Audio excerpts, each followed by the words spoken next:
Hola Manuel, ¿cómo estás? Buenas tardes allá en Europa. Ya son casi las 4 de la tarde, ¿no? Y Ujú. aquí en la mañana, digo, no, aquí en México todavía es bastante de mañana. Para algunos todavía no, en mis épocas normales todavía no hubiera despertado a esta hora yo. Entonces, este es una plática que quería tener contigo de hace tiempo y que la pudimos coordinar y me da mucho gusto que se haya podido. Esta plática se llama, bueno, es una serie que empecé con Camilo, o sea, la estrené con él, pero todavía no se llamaba así. Se llama Stack of Knowledge, en el cual platicamos de los libros que han transformado o han cambiado la carrera de los desarrolladores que conozco. Entonces, yo sé que tú eres un lector asiduo, te gusta bastante leer y de hecho luego comentamos acerca de libros y tú has escrito libros y justamente quería platicar contigo de los libros que han transformado tu carrera. Entonces, pues primero, ¿quieres saludar o nos vamos directo?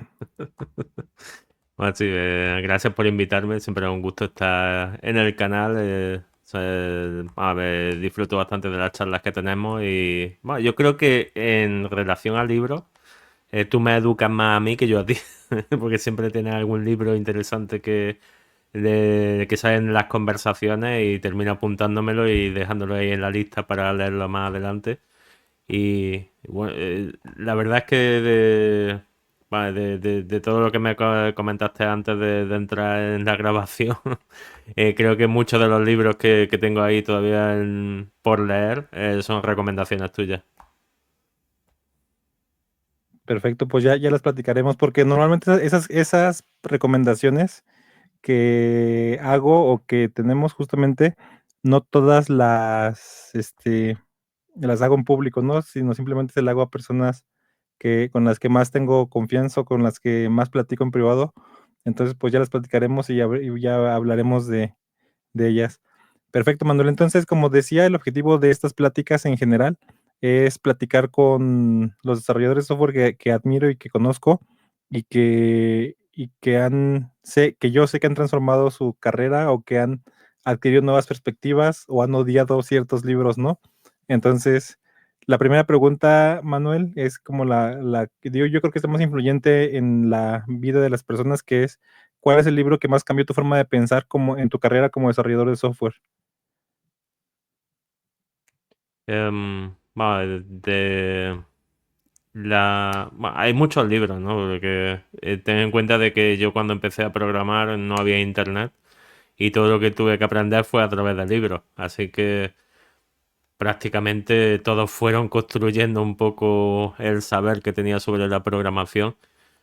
Pero yo creo que hay algunos que siempre se quedan ahí en el imaginario, o sea, siempre se quedan en la base, como de estos libros son los que realmente me hicieron pensar. Y el primero que me vino a la cabeza fue el de Scrum y XP desde las trincheras, que ese recuerdo que fue pues, hace casi 20 años, que me pasaron la versión traducida en español, que la comunidad de ágil de software, más de software de ágil, la comunidad latina se movía bastante.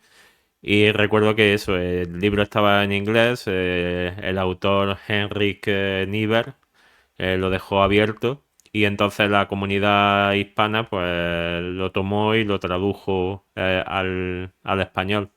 Y yo recuerdo que me llegó la copia traducida y lo estuve leyendo y claro, es que como no son los típicos libros estos que te intentan enseñar diciéndote lo típico de sentencia y sentencia y sentencia, principios, teorías, sino que te marcan una historia y a partir de esa historia pues empieza a construir un relato en el que va introduciendo cada uno de los principios que va utilizando y te va introduciendo tanto la historia como el caso práctico y al final pues se te queda.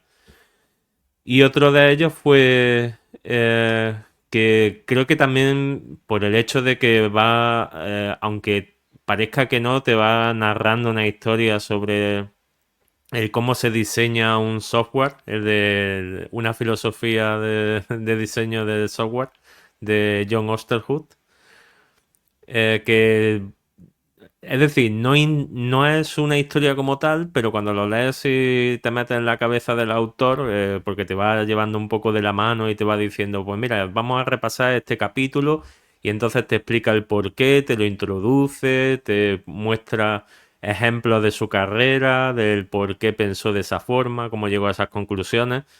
Y claro, no es lo típico de que tú abres el libro de texto y te dices, no, esto es así porque sí y ya está. No, es un recorrido de, no, mira, empezamos en este punto y fuimos descubriendo hasta que llegamos a esto es lo mejor por esto y por esto, ¿no? Entonces, claro, ves una trayectoria, ves el porqué de las cosas y al final eso se te queda. Pues esos son los dos libros que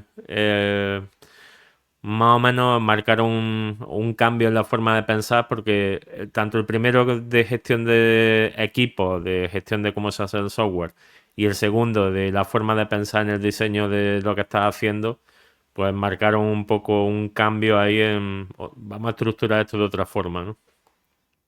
Y tengo otro que es de Beautiful Code, pero ese como no, todavía no lo he terminado, tampoco sé decir si terminaría influyendo mucho o no, pero o sea, como se basa en otra ideología de Dijkstra y de Joe Armstrong, sobre la elegancia del código, como yo lo suelo traducir, pues supongo que al final terminará siendo otro libro que más en el futuro pues te diré, pues mira, este es otro para agregar en esta sección. Perfecto, perfecto. Sí, luego nos compartes y sí, creo que lo he visto, es un libro naranja, ¿no? Beautiful Code es un libro con la portada naranja, si no me acuerdo mal. Sí, creo que es de un kiwi la portada. Lo voy a buscar, lo voy a buscar. El primero que dijiste se llama Scrum and XP from the Trenches. Lo puse ahí en los comentarios, pero a lo mejor, digo, vamos a compartir todas las ligas a todos los libros que se mencionan aquí. Pero pues ahí coincidimos en un libro que cambió nuestra forma de pensar. Uno de los libros que más me ha influido a mí es el de John Osterhout. Y creo que lo mencionas de forma muy similar a como me pasó a mí. Me cambió la perspectiva, no tanto, sí por su contenido, pero por la forma en la que presenta el contenido. Me llama mucho la atención como lo hizo John Osterhout en ese libro de A Philosophy of Software Design, ¿no? Que yo estaba acostumbrado a los libros que, como tú dices, llegan y te presentan su contenido como si fuera la verdad absoluta y y como si estuvieran hablando de parte de Dios, ¿no? Y que esto es lo que se debe hacer porque yo lo digo. Y John Osterhout no lo presenta así, lo presenta de manera muy, muy diferente. De hecho, una de las cosas que más me llamó la atención es, esto que te estoy diciendo, no te lo estoy diciendo porque yo sea muy sabio, sino porque ya la regué así, ¿no? O sea, ya cuando estaba haciendo TCLTK la regué aquí por haber pensado en esto. Y también he visto otros cómo también se equivocan en este tipo de problemas, ¿no? Porque tiene su clase en esta. Entonces, bastante interesantes esas dos elecciones, Manuel. Perfecto. La segunda pregunta que traigo es si hay un libro no técnico y ejemplos pueden ser libros de filosofía, de psicología, de arte, de cualquier otro tema, pero que no sea técnico, que haya influido en tu manera de abordar tu trabajo como desarrollador o tu carrera en general. Bueno, recuerdo que cuando, pues, otra vez hace 20 años, bueno, en la década de 2000 entré como director de investigación y desarrollo en una oficina que ayudé a montar yo mismo. Y uno de los problemas que teníamos era que, claro, nosotros como desarrolladores, como programadores en sí, en aquella época, pues teníamos conocimiento de cómo hacer software, pero claro, nos habíamos juntado, creo que en el equipo estábamos unas 10 personas y, o sea, mi papel no era hacer software, sino dirigir el desarrollo de software de las 10 personas. Entonces, recuerdo que dando una vuelta por la librería me topé con un libro que se llamaba Las 7 reglas del management, de Richard Templar, que el autor tiene varios libros que son las 7 reglas y cosas diferentes, pero este me llamó la atención porque aparte de ser pequeñito decía, bueno, si como dice la portada en la contraportada, te promete una mejora, dices, pues bienvenida sea, ¿no? Y claro, estuve echándole un vistazo a cada una de las reglas, cada una de las sugerencias, y al final veías que todo tenía sentido. Es decir, eran cosas en las que no caes normalmente, pero son cosas que te hacen pensar y decir, "Oh, bueno, vamos a pararnos, vamos a reflexionar y vamos a hacerlo de esta forma". Más recientemente, recuerdo que como estaba como consultor, nuestro consultor jefe nos recomendó, bueno, no nos recomendó, nos obligó a hacer una lectura conjunta y después hablar sobre los capítulos de un libro que se llamaba Radical Candor de Kim Scott, que, bueno, al igual que el libro anterior, pues yo creo que caen dentro de los libros de autoayuda, ¿no? Son libros que intentan enfocarse en lo que son las habilidades blandas, que se llaman ahora, que son las habilidades humanas de contacto entre nosotros, comunicación, liderazgo, tener la capacidad de comunicarse y hacer presentaciones que tengan sentido.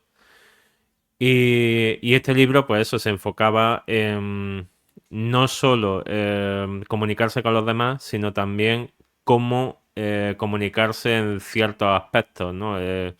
Creo que tenía un capítulo incluso dedicado a los despidos, ¿no? Si te toca hacer de manager y tienes que despedir a alguien, pues cómo afrontarlo.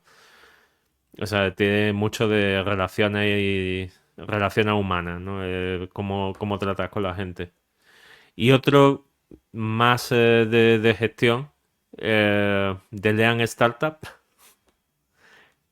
vamos, creo que para todos los que hemos soñado queremos hacer nuestra propia startup o nuestra propia empresa, ese libro yo creo que o sea, lo he leído varias veces y siempre que lo leo es bastante entretenido, pero por lo mismo que hemos dicho de los libros en la sección anterior, de que son libros que te plantean una historia, tienen un recorrido, tienen un inicio, te plantean cómo entra el autor a darse cuenta de ese aspecto y cuáles son sus conclusiones. Es decir, no es que te planten, como habíamos dicho, de esto es así porque sí, sino que ves la evolución de yo no lo sabía, tuve que probar y encontré esta forma y a mí me funciona. Así que si a ti te funciona, perfecto, ¿no?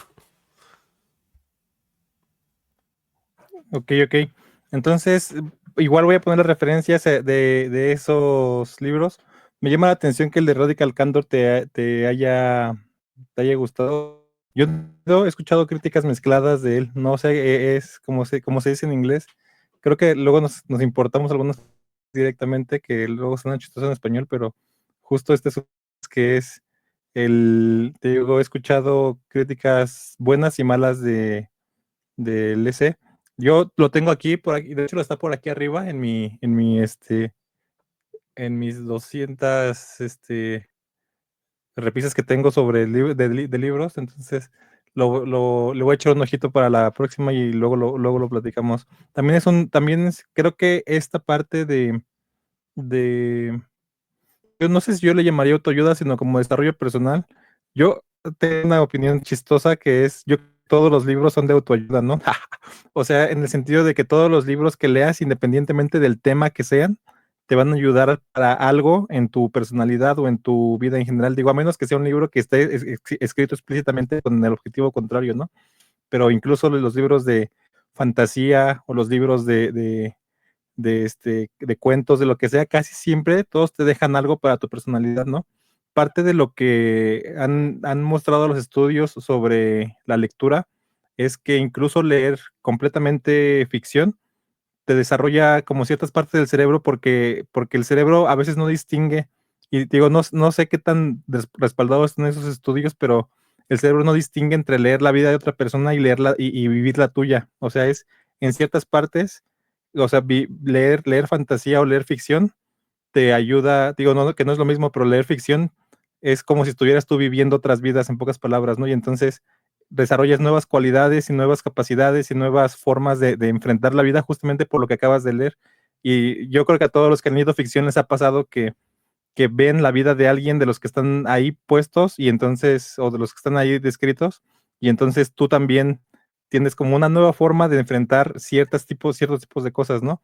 Digo, a menos que estés leyendo sobre la vida de un asesino serial, creo que no lo imitarías, ¿no? Pero en general todos los libros siento que te ayudan de alguna forma. Entonces, esa clasificación de libros de autoayuda no me gusta mucho.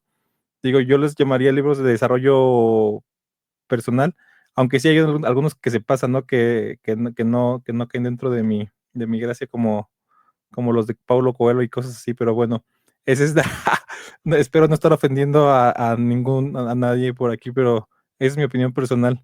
Pero bueno, muy bien, muchas gracias. La tercera pregunta es, ¿qué libro técnico considerarías fundamental en tu formación como desarrollador? ¿Hay algún libro que digas que este me puso bases fuertes? Pues, curiosamente, estuve leyendo hace poco dos libros que a uno de Dijkstra y otro de Niklaus Wirth, que los dos entraban en temas siempre de la misma forma. El de... No, creo que lo tengo por aquí. Bueno, tengo la traducción al español de Niklaus Wirth. Algoritmo de estructuras de datos. Ajá. Bueno, tanto ese como el libro de Dijkstra, que están escritos sobre 1974, 1976, ambos empiezan de la misma forma, de queremos explicar programación, pero no queremos explicarlo con un lenguaje de programación porque no consideraban que hubiese un lenguaje de programación bueno o que abstrayese lo suficiente como para no ligarse demasiado a una máquina, a una arquitectura o a una forma de hacer las cosas. Entonces, los enfoques ambos intentan como de enseñarte algoritmia, enseñarte la base de la programación, enseñarte cómo ir hacia la programación, pero intentan no mojarse con un lenguaje de programación. Niklaus Wirth, por ejemplo, no lo consigue y al final termina utilizando Pascal. Dijkstra se crea su propio lenguaje de programación, que es un mini lenguaje que hace específicamente para el libro, por lo que obviamente tienes que aprenderlo un poquito, aunque bueno, es casi como pseudocódigo, así que al final. No obstante, eso, con su conocimiento de Algol, finalmente termina siendo casi como un sucedáneo de Algol. Y recuerdo que eso, yo estuve pensando también hace mucho tiempo de quiero hacer un libro de programación o quiero hacer un curso de programación o quiero enseñar programación, pero sin ligarme a ningún lenguaje de programación. Y claro, eso a día de hoy, aparte de que creo que no es práctico per se, porque la gente que quiere programar quiere hacer algo con el computador y obviamente quieren hacerlo con un lenguaje de programación, no les va a valer eso de, no, no, de eso de que me enseñes con un lenguaje abstracto, no, quiero poder hacerlo en Python, en Ruby, en PHP, en cualquier lenguaje, pero que directamente haga cosas en la pantalla, ¿no? Mm. Sin embargo, aquí saco otro libro de que seguro que te suena. No, no me suena, no conozco ese sujeto. Pues el libro vamos, ya se lo comenté a Camilo, que vamos, es un libro que me sorprendió muy gratamente porque, o sea, presenta los principios que tiene que saber todo programador, pero sin atarse específicamente a ningún lenguaje de programación. Por lo que considero que este libro tendría que ser una de las bases que, si quieres hacer programación como tu carrera, debería de estar en tu lista de lectura. Sí, fíjate que yo no he podido leer el de Camilo, lo traigo muchas ganas, espero leerlo este año y de hecho lo tengo próximo en mi lista, también lo tengo en físico por aquí y lo único que no me gusta de los libros de Camilo es que te cuestan un ojo de la cara, como decimos aquí en México, te cuestan un ojo de la cara no porque los de caro, sino porque la editorial con la que lo saca está en Sudamérica y y que los transporten para acá es un costoso, ¿no? Entonces es lo único que no, y bueno, yo creo que él va a ver esta entrevista y le va a dar risa de eso, pero es chistoso que pase eso. Pero yo ya leí dos libros de Camilo que es bastante bueno, ¿no? Entonces, por aquí tengo el otro libro que también te lo recomiendo, se llama Palabras y Algoritmos, está muy bueno. Pero bueno, me llama la atención esto que dijiste, porque hace poquito leí un libro que luego te voy a recomendar, o voy a hablar un poquito más de él, que se llama Antimimetics. Viene de una idea de ciencia ficción, pero que es una idea muy interesante. Yo creo que yo lo he platicado en el canal. El libro original se llama There is no Antimimetics Division y habla acerca de hecho es como toda una cultura, todo un lore de unas cosas que se llaman SCPs. Los SCPs son como anomalías en la realidad, como monstruos y cosas así, y SCP es una institución, se supone una institución ficticia que se llama, o que sus siglas significan Secure, Contain and Protect o algo así, ¿no? O sea, se supone que esta institución, que es como el FBI o algo así, tiene que agarrar estos monstruos o estas anomalías, contenerlas y proteger al mundo de estas anomalías. No te digo que es ciencia ficción, pero las más interesantes o anomalías más interesantes son unas que se llaman pues anomalías antimiméticas, ¿no? Son como monstruos o entidades que protegen su existencia mediante evitar que sepas de ellas, ¿no? O sea, como por ejemplo, hay como la más inocua es una que contienen, que se contiene se contiene, y se supone que mientras la estás viendo y estás observándola, pues tu cerebro lo puede captar, ¿no? Pero inmediatamente que te quitas de su presencia, digamos, la olvidas, o sea, no te acuerdas ni siquiera qué hiciste durante ese tiempo en el que estuviste en su presencia, ¿no? Entonces está chistoso ese concepto de como en el mundo real conocemos como cosas meméticas, que es cosas que se transmiten de manera muy sencilla o muy fácil de una mente a otra, ¿no? O sea, como ideas que les conocemos como virales, ¿no? Pero estos cuates se fueron como al lado contrario. ¿Qué pasaría si hubiera cosas o ideas que al contrario de transmitirse fácilmente, todo lo contrario, lucharan por quitarse de la mente de las personas, ¿no? Entonces, este libro que es de ciencia ficción, está muy interesante y justamente ha motivado pensamientos sobre ese tipo de cosas si realmente existen en la vida real, ¿no? Y una autora que se llamaba Nadia Ekbal, se casó y creo que se cambió el apellido a Nadia Ausparova, escribió sobre antimiméticos en la vida real, ¿no? Y está muy, muy interesante eso porque si hay antimiméticos en la vida real, no sé qué es. Pone ejemplos, como por ejemplo, ¿qué pasa con problemas importantes en la vida real, de los que solamente somos conscientes por un ratito y después se nos olvidan? Como por ejemplo, ella da el ejemplo del horario de verano, ¿no? El horario de verano, no sé si pasa en tu país, o en los países en los que vives, pero en Estados Unidos y aquí en México pasaba hasta que ya se quitó, pero es cada vez que se hace el cambio del horario de verano, todos se quejaban y decían, ¿por qué estamos haciendo esta tontería de cambiar el horario? Nos torcemos el sueño, nos cambiamos nuestros horarios y todo eso, cuando realmente cuando es muy fácil, bueno, debería ser muy fácil, bueno, y de hecho ya había leyes en contra de hacerlo, ¿no? De hacerlo constantemente. Entonces, pero de repente se les olvida a la gente y nunca nadie hace nada, en pocas palabras, ¿no? El cambio nunca se realiza, ¿no?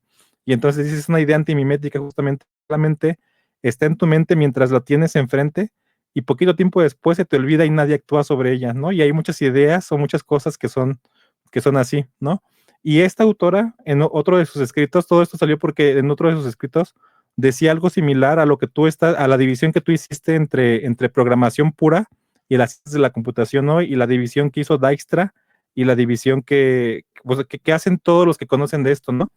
Lo que me da risa de ella es que ella dice, no te dejes engañar por estos locos programadores que te dicen que tienes que aprender ciencias de la computación antes de aprender a programar, porque son dos cosas completamente diferentes. O sea, esto de la programación es algo como casi casi mecánico, ¿no? Es algo que si quieres tú ahorita puedes ponerte a programar una línea de Python y ya tienes tu programa ahí puesto, contra las ciencias de la computación, que es algo completamente diferente, ¿no?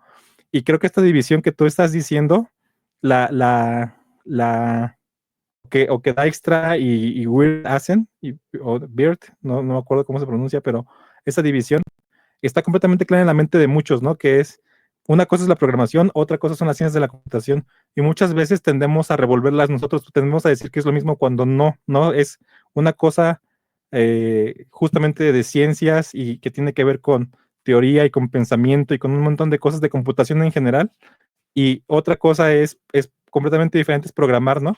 Y chocarlas o dejarlas siempre juntas, justamente depender del lenguaje de programación como Python o como C. Me da mucha risa, me recordaste lo que dijiste de lo que decía Dijkstra acerca de, creo que lo decía de Basic, no me acuerdo de qué lenguaje lo decía, que decía que si lo usabas ya quedabas, rengo de la mente Atrofiado. para siempre, ¿no? O sea, ya quedabas crippled, o sea, decía, ya Era quedabas de torcido de la mente, Basic. ¿no? De Basic, ¿no?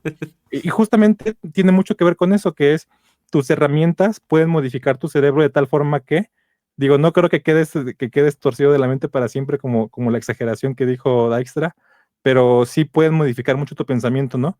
De hecho, creo que tú y yo lo hemos visto mucho y o sea, yo por lo menos lo viví, que es cuando vienes de un lenguaje imperativo o orientado a objetos y pasas a lenguajes funcionales, te cuesta un trabajar este, hacer el cambio porque los conceptos que manejan los lenguajes funcionales son muy diferentes, ¿no? O sea, de hecho tienes que desaprender cosas con las que te casaste gracias a los lenguajes digo, los lenguajes imperativos completamente, ¿no? O sea, no sé si te pasó eso, pero es una muestra de cómo tus herramientas modifican tu mente, ¿no? Y esta distinción que tú hiciste entre eso y por qué estos libros son fundacionales para ti, se me hace interesante, ¿no? Creo que nos pasa mucho, ¿no?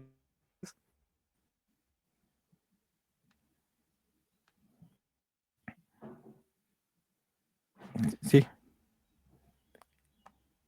Va, en este tercer bloque, aparte del libro de Camilo, que ha dado pie para hablar también de Dijkstra y Birth, también he incluido otros libros como el de Data and Reality Mm, de William Kent, que te pasé el enlace, de alguien que había leído las primeras ediciones y que como ese libro cayó en manos de una editorial que le dio por hacer una edición con otro autor completamente diferente que había cambiado muchas de las explicaciones para agregar diagramas e incluso publicidad encubierta de otros libros suyos que estaban en la misma editorial, no le gustó y entonces dejó disponible la versión anterior, la edición anterior que es considerada canónica y que, que ujú. no tiene nada que ver con la última.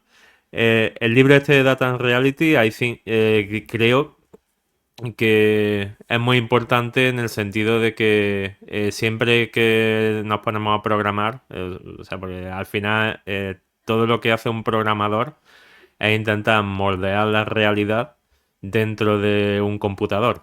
Entonces tienes que decidir qué fragmento de esa realidad o qué aspectos de esa realidad realmente importan en el programa que estás haciendo a la hora de trabajar con datos, trabajar con algoritmos, trabajar con eso que está haciendo la máquina, que está viendo el mundo real a través de la idea y la forma del código que está escribiendo y que está introduciendo dentro de esa máquina. Entonces, eso es, este libro me gusta mucho por ese sentido de que no es solo la idea de que te ayuda a modelar los datos para tus programas, sino que también te hace pensar en eso, el concepto de realidad y lo que estás viendo y lo que es realmente un programa. Como decía Hannah Octava, que lo que realmente es nuestra materia prima como ingenieros son las ideas, o sea, lo que está en la cabeza de los clientes, lo que está en la cabeza de la persona que tiene esa idea de producto que quiere llevarlo a cabo, que quiere tener un programa disponible o un producto, una aplicación o algo para que la gente pueda acceder y utilizarlo. Son ideas que tienen que transformarse en algo no tangible, ¿no? No sé si sería tangible en sí un software, pero sí, algo que sea utilizable y usable vía computación o con algún dispositivo. Entonces eso, este libro yo veo que te transfiere la idea de que esto es una realidad, esto es una forma de trabajar, esto es una forma de procesar la información y esta es la forma en la que tienes que pensar o que tienes que tener muy presente a la hora de pensar soluciones para hacer tus programas. Sí, Mm. sí, a mí también se me hace un libro fundacional en la mente de los desarrolladores, perdón, en la mente de los desarrolladores, ¿no? Es un libro que debería de darse obligadamente en las carreras porque te quita muchas ideas o mitos que tienes sobre el desarrollo de software y en general sobre el modelado de datos, ¿no? Que no sé si a ti te pasó durante la carrera, a mí me pasó muchas veces que nos peleamos con los compañeros por la forma correcta de modelar ciertas cosas, ¿no? Y este libro te quita la ilusión de que hay una forma correcta de modelarlo, ¿no? Sino más bien dime qué trade-offs estás haciendo, o sea, o qué consideraciones estás tomando para hacer tu modelado de datos, ¿no? Y entonces ya veremos cuál es la forma más adecuada para el caso que tenemos ahorita, ¿no? Muy bien, Manuel. Oye, Sí. pues esta transmisión la empezamos con dudas sobre si iba a salir más o menos bien por mis problemas de conexión. Creo que está empeorando un poquito y entonces creo que es buena idea dejarle hasta aquí, pero de todos modos tenemos todavía, digo, creo que calculé mal el tiempo, creí que podíamos hacerlo en más o menos una hora. Llevamos media hora, llevamos 3 preguntas de 12, pero sigue siendo bastante enriquecedor, entonces también conviene cortarlo un poquito para después continuar con lo demás, ¿no? Entonces, ¿te parece bien si intentamos mañana de nuevo? Y creo que esta parte, ahorita voy a ver cómo salió la grabación, pero yo creo que salió bastante bien por la grabación local de lo que estamos, en lo que estamos ahorita. Entonces, ¿te parece bien? Sí, sí, perfecto. Perfecto. Pues muchas gracias, Manuel, por lo que nos has hablado hasta ahorita. Y creo que también esta plática sirvió para calentar para la siguiente grabación. Perfecto, pues muchas gracias y nos vemos pronto.